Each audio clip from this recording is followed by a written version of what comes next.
Neste vídeo, um texto escrito por João Pereira de Andrade Silva, publicado no jornal Mensageiro da Paz em setembro de 1980, falando sobre a sucessão familiar no pastorado. Seja bem-vindo ao Diário Pentecostal Historiando, análise histórica e crítica sobre o movimento pentecostal brasileiro. Se inscreva no canal e siga nossas redes sociais. O povo que não conhece a sua história está condenado a repeti-la. Como já disse nos vídeos anteriores, a primeira tentativa de sucessão familiar ocorreu na Assembleia de Deus Fortaleza, Ceará, no início dos anos 60 e teve como figura central o pastor Luiz Bezerra da Costa, irmão do pastor José Wellington Bezerra da Costa. Foi uma tentativa frustrada, pois os irmãos da época resistiram a essa prática não correspondente ao modo operante assembleiano da época. Ressuscitaram esta intenção e colocaram em prática nos anos 80. Eu quero dizer o que? Ressuscitaram essa questão da sucessão familiar no pastorado. Nada é publicado por acaso, o que dirá numa impressão de jornal que era feita mensalmente. Se decidiram levar este assunto à tona, é que provavelmente estavam percebendo movimentos, articulações para a sucessão familiar no pastorado assembleiano. Da década de 80 para cá, parece que virou regra nos grandes ministérios assembleianos a sucessão familiar pastoral. E Samuel constituiu a seus filhos, 1 Samuel 8, do 1 ao 3. O livro de 1 Samuel é um dos mais conhecidos da Bíblia, pois desde a nossa infância ouvimos sobre Davi e Golias. Nele encontramos pela primeira vez o título majestoso de Senhor dos Exércitos, capítulo 1 e 3. Até uma sumidade como Rui Barbosa utilizou trechos do livro de 1 Samuel como base para citações e discursos. Descrevemos abaixo parte do discurso do gênio ciclópico da América em que cita Davi e Golias. A colossalidade bruta da provocação e da força derribada pela inteligência e pela confiança no direito de uma causa divina. E saiu do campo dos filisteus um homem bastardo chamado Golias de Gete, que tinha 6 côvados e 1 palmo de altura. E trazia na cabeça um capacete de cobre e vinha vestido de uma couraça escameada. O peso da couraça era parte de 5 siclos de cobre. Tinha cobertas as pernas de uma botas de cobre.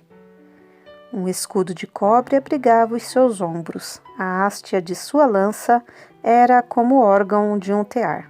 O seu ferro pesava 600 siclos de ferro. Adiante dele vinha seu escudeiro.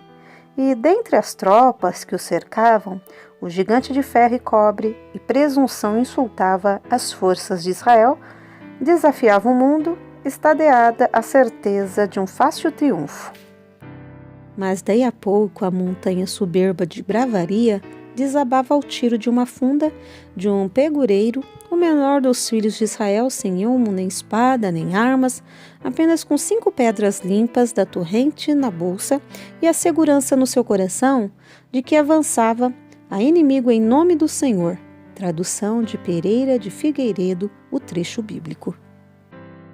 Um homem de cultura como Rui se louvou em citações do livro de 1 Samuel. Este livro dá-nos a história de Israel desde o tempo de Eli até a ascensão de Davi ao trono de Israel.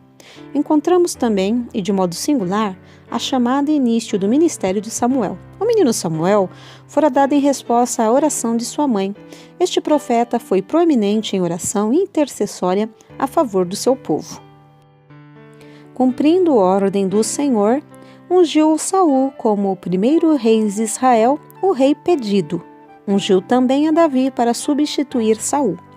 Porém havia diferença porque Saul foi pedido, enquanto que Davi foi escolhido ou provido pelo Senhor. O povo precipitou-se ao pedir um rei.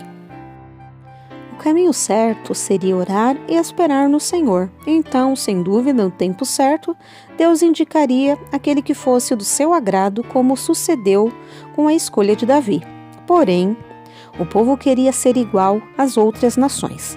Cabem aqui algumas considerações, pois esse propósito de ser igual às outras nações, ou seja, de outras igrejas. Costumes proibidos pela Bíblia, como seja cortar cabelos, 1 de Coríntios 11, 15 e 1, 1 Pedro 13, 3, pintura, trajes indecentes, decotados e etc., já tolerados e até defendidos por pessoas sem temor de Deus, que apoiam os vaidosos e desobedientes, dizendo que os pastores que conservam os bons costumes e a decência, seguidos desde o princípio pelas Assembleias de Deus no Brasil, são exagerados e que, com essas exigências, estão contribuindo para a perda de vasos preciosos.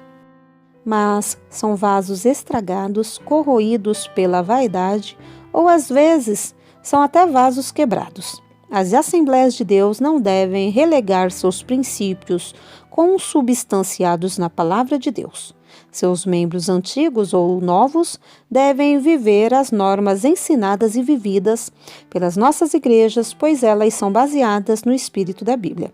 A diferença, no bom sentido, é que enaltece esta obra. Nada de pretender ficar igual a outras igrejas ou movimentos, pois a igreja deve continuar no plano de pureza e de santificação, sem a qual ninguém verá o Senhor. O maior erro de Israel, ao pedir um rei, foi o de pretender colocar-se na posição das outras nações.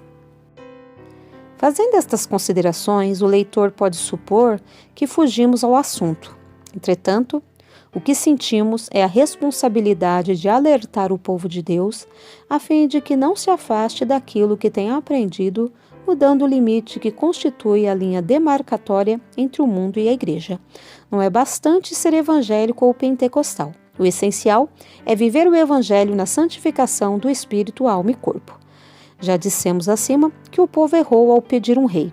E errou muito, porque de qualquer forma foi uma rejeição do governo que Deus exercia diretamente sobre Israel. Quanto às situações de sofrimento, de humilhação e de perseguição ocorridas durante o período dos juízes, foram exclusivamente por culpa do povo que rejeitava Deus e desprezava o seu governo para servir a outros deuses, como está escrito. Deixaram ao Senhor de seus pais, que o tirara da terra do Egito, e foram-se após outros deuses. Juízes 2, versículo 12, parte A. O povo mesmo procurou governantes estranhos que o governavam com chibata e varas de espinhos. Não podiam queixar-se do Senhor, que na sua misericórdia sempre socorria esse povo ingrato. Há, todavia, um aspecto que não pode nem deve deixar de ser analisado. O povo realmente errou ao pedir um rei, porém Samuel concorreu para que os israelitas precipitassem a situação. Samuel, o homem de conduta retilínea, de mãos limpas, cometeu grande falha ao constituir seus filhos por juízes sobre Israel. É o caso de se perguntar se Samuel teria orado ao Senhor para nomear seus filhos. Cremos que não, porque a Bíblia não o diz. Portanto, essa atitude de grande servo de Deus, do profeta de vida ilibada, não deixa de ser uma falha grave. Isso porque no versículo 3 do capítulo 8, lemos o seguinte: porém, seus filhos não andaram pelos caminhos de Samuel, antes se inclinaram à avareza e tomaram presentes e perverteram o juízo. Francamente, homens que precedem dessa maneira não tinham qualidade para exercerem o ministério, substituindo o pai tão honrado e digno. Diante da situação degradante, os anciãos de Israel se congregaram e vieram a Samuel a Ramá.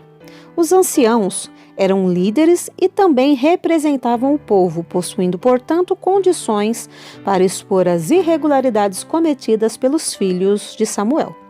Não deviam ter pedido rei, mas denunciado a avareza e corrupção daqueles juízes.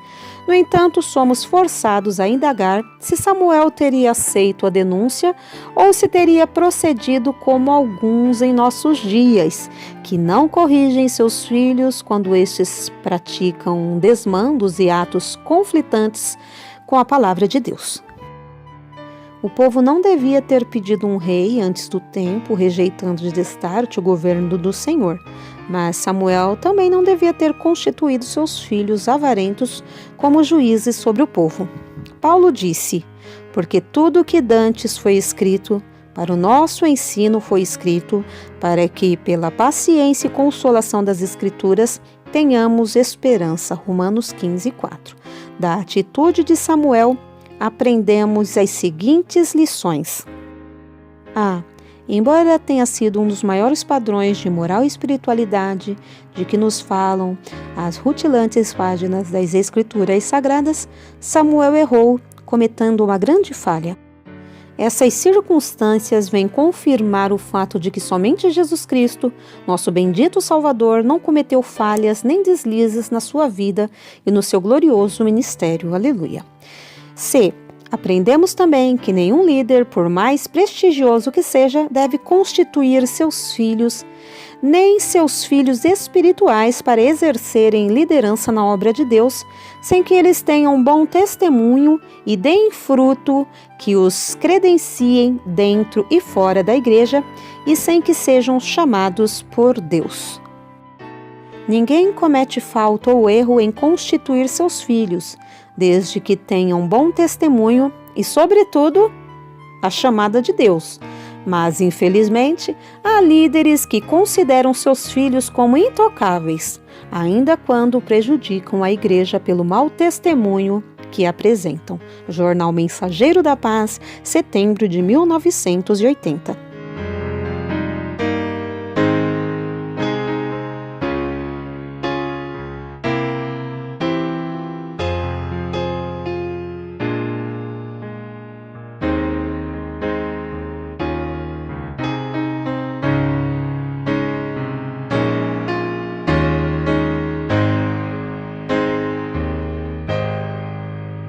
Porque nada podemos contra a verdade, senão pela verdade. Segunda carta aos Coríntios 13:8.